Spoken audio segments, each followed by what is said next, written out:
Yo kabayan, dito sa farm ni Kuya ay merong saging na kakaiba. Ito po kabayan, no. Yung saging na yun, kakaiba kabayan. Tawag doon, puso siya. Tapos bigla siyang bubuka na lang. Yan ang matitira sa saging na yan. Ganyan lang yung itsura niya. Kakaiba saging. Hindi namin alam kung, hindi daw alam ng may-ari kung ano pangalan saging, malalaki. Mga kabayan, lalaki pa yan. Ganyan lang po ang bunga niya, bubuka lang na ganyan. Yan, ito kabayan yung puno niya, maliit siya. Pero yung bunga niya kabayan, ayan, malalaki. Ayan. Yan, ganyan ang itsura kabayan niya, saging na yan.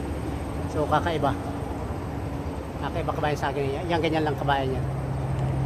Lalaki po mga kabayan yan sa... ngayon, sobrang isang roller na yan. Sabi ng may-ari, haba pa daw yan. Ayan, kabayan. Okay mga kabayan, comment lang po sa video na to kung ano pong pangalan ng saging na to. Hindi ko alam kung anong pangalan nito.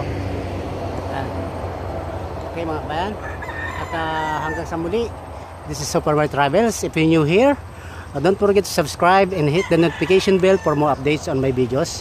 At palagi po kayo papasyal ni Super Mario sa kanyang adventure, kanyang paglalakbay dito sa bukid. Dahil po kabayan, pandemic, hindi makalapunta si Super Mario sa iba't ibang lugar. Ayan kabayan, ang saging. Kakaibang saging. Ayan kabayan, kakaibang saging.